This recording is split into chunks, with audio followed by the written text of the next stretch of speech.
মেস্তার problem কোনো সমস্যা নেই। আজকের ভিডিওতে মেস্তা কিভাবে ট্রিটমেন্ট করবেন সব ডিটেলস বলে দিব। সো ভিডিওটি মনোযোগ দিয়ে দেখুন। মেস্তা, মুখ ভর্তি মেস্তা, এবং আপনি বিভিন্ন ধরনের ট্রিটমেন্ট করছেন কিন্তু তারপরও আপনার মুখের এই কালো দাগ যাচ্ছে না এবং আপনি বুঝতে পারছেন না কেন আপনার এই মুখের কালো দাগ যাচ্ছে না। তো আজকের ভিডিওতে আমি বলবো কিভাবে আপনি আপনার এই মেস্তার প্রবলেমকে সারিয়ে তুলতে পারেন। মেস্তা ইউজুয়ালি আমাদের ফেসের আপার পোর্শন এবং ফোরহেড এরিয়াতে হয় এবং এটা হয় আমাদের স্কিনে মেলানিন নামক রঞ্জক পদার্থ যখন অতিরিক্ত পরিমাণ তৈরি হয় তখন। এখন এই মেস্তা আপনার স্কিনে যখন হয় তখন এটা কিন্তু স্কিনের সুপারফিশিয়াল লেয়ারেও হতে পারে আবার ডিপ লেয়ারেও হতে পারে। তো মেস্তা হলেই প্রথমে যেটা আমরা করি সেটা হচ্ছে যে ফার্মেসি থেকে বিভিন্ন ধরনের মলম এনে স্কিনে অ্যাপ্লাই করা শুরু করি, যেটা মেস্তাটাকে আরো অনেক গুণ বাড়িয়ে দেয়। মেস্তা হলে আপনাকে অবশ্যই একজন ডার্মাটোলজিস্টের পরামর্শ অনুযায়ী ওষুধ নিতে হবে। এখন কিভাবে আপনি মেস্তার চিকিৎসা করবেন সেটা বলে দিচ্ছি। আপনি আপনার মুখে যদি মেস্তা হয় প্রথমেই আপনার ক্লিনজারটা হতে হবে নাইসিনামাইড যুক্ত। এরপর আপনি দিনের বেলা অবশ্যই নাইসিনামাইড যুক্ত একটা সেরাম আপনার ফেসে অ্যাপ্লাই করবেন। এবং মেস্তার পেশেন্টদের জন্য সবচাইতে বেশি ইম্পর্টেন্ট যে জিনিসটা সেটা হচ্ছে সানস্ক্রিন। আপনাকে সানস্ক্রিনে একেবারে আসক্ত হতে হবে।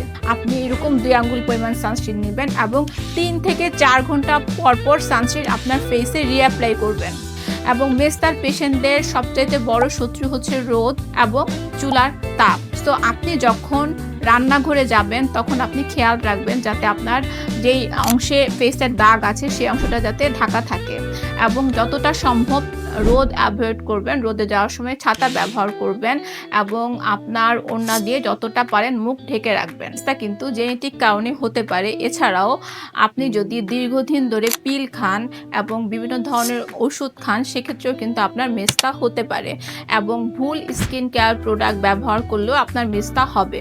মেস্তার চিকিৎসায় আপনাকে মর্নিং স্কিন কেয়ার রুটিনটা বলে দিলাম। এখন আপনি মেস্তা হলে কিছু ওষুধ খেতে হবে আপনাকে। সেটা হচ্ছে আপনি ট্রানএক্সামিক অ্যাসিড জাতীয় কিছু ওষুধ আছে সেগুলো আপনার চিকিৎসকের পরামর্শ অনুযায়ী অবশ্যই খাবেন। এরপর আপনার রাতের স্কিন কেয়ার রুটিনে আপনার মেস্তার ধরন অনুযায়ী আপনি বেশ কিছু জিনিস ব্যবহার করতে পারেন, যেমন গ্লাইকোলিক অ্যাসিড সেরাম, স্যালিসাইলিক অ্যাসিডযুক্ত সেরাম, ট্রানএক্সামিক অ্যাসিডযুক্ত সেরাম। আপনার মেস্তা যদি মাইল্ড হয় তাহলে এই সেরামগুলো ব্যবহার করলে মেস্তা আস্তে আস্তে চলে যাবে।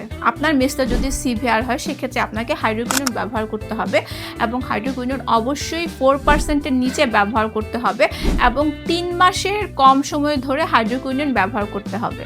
কিন্তু এই মেডিসিনের পাশাপাশি আপনাকে কিন্তু স্কিন কেয়ার রুটিনটা অবশ্যই ফলো করতে হবে।